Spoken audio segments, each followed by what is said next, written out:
shivering. It's 20 degrees. Winter camping in a van is serious business.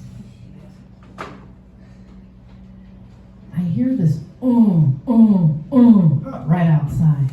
I don't know what it is. I have no idea what it is, but I'm definitely not going to open the door. But the thing is, I'm in my zone because living on the edge is my jam. In my 20s and 30s, I backpacked all over to 15 countries. I'm talking OG world traveler, budget traveler, $20 a day, staying in these hostels with 30 other people, cooking everything, slow trains, red-eye planes. But now, elder me likes to have a full night's sleep and a decent meal and a little bit of solitude. So when my son moved out and my life opened up, I decided to buy myself a van. A 2023 Ram ProMaster City Cargo van. Not loaded, very empty. And I spent the next 2 years building her out. Her name is Flo. Yes. And Flo is fabulous. Flo is white, and Flo looks like a delivery truck on the outside. There are no windows in the back. But on the inside, she's aqua and blue and marine. She has these cushy, wonderful pillows and Tibetan prayer flags and incense. And she takes me wherever I want to go, whenever I want to go. So right now, Flo and I are in Rensselaer, Indiana, on a small farm in a very rural area. And I'm staying in the driveway of these people that I met on the Boondockers Welcome app.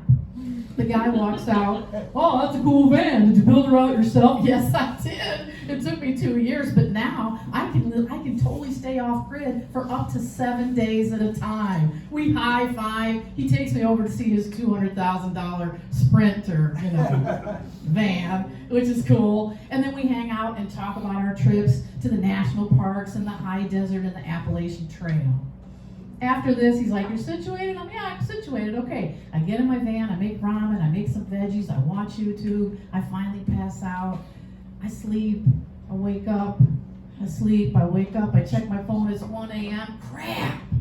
The temperatures are dropping, and it's time for me to instigate the cold weather protocol. So, I put on my merino wool hat. I plug in my 12-volt blanket and the Jackery battery, put that over myself. Then I cover myself with a 25 below sleeping bag and an Ecuadorian poncho. And then I remember, oh man, I forgot to open up my fan, the rooftop fan. So I take my remote control, and I open up the fan because condensation at 20 degrees is very, very serious. You can't get wet.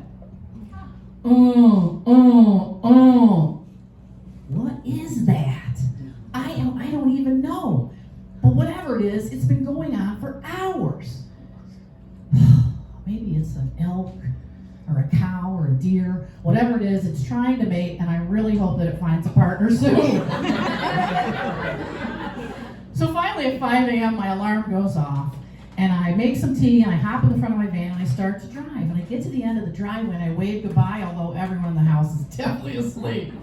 I'm headed towards the Jasper, Pulaski National Wildlife Area, which is a beautiful place where 30,000 sandhill cranes land every year on their annual migration south. So I turn right on SR 30, and there's a very, very faint beginning of the morning sun on the horizon. I turn left on SR 20, and I see one guy in a red pickup, and we wave. It's the only car on the road. A few minutes later, I turn right on SR 420. I'm driving. There's a couple of farms. There's woods. There's stuff, but there's no people. And I arrive at the Sandhill Crane area. I see 4 cars. And I get out, and I climb up the cedar stairs to the blind. Now, there's 5 people out there dressed in full camouflage gear, all right? And they have those huge Stanley thermoses on the ground next to them, and these very long lens cameras. And we nod. You don't talk in a place like this. We wait. And then I hear them before I see them. And I look out over the right, and over this huge stand of trees, there's probably like 2,000 cranes, and they come flying over to where we are, and my heart expands as I see them. And they're guided by this circadian rhythm, this entrainment, and this crane oral history passed down for generations. They know where to go.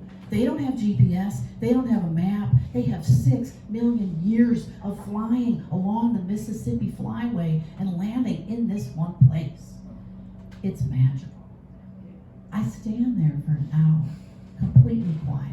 Sometimes binoculars, sometimes naked eye. They're doing their thing, right?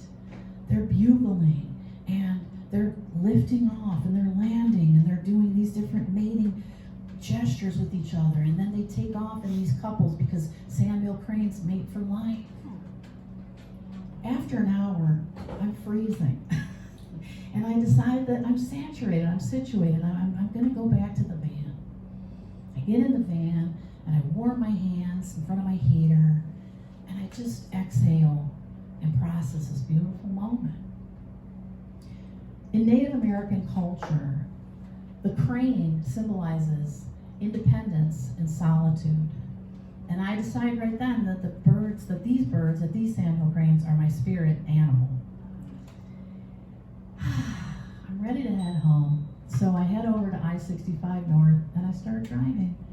And on the way home, I start asking myself, well, where am I going to go to next in my van flow? What migration do I want to observe? And I'm thinking, no worries, my muse will let me know. And if you want to see Flo, you can look out the window because she's parked on Clark Street. I'm Victoria Reeves, thank you.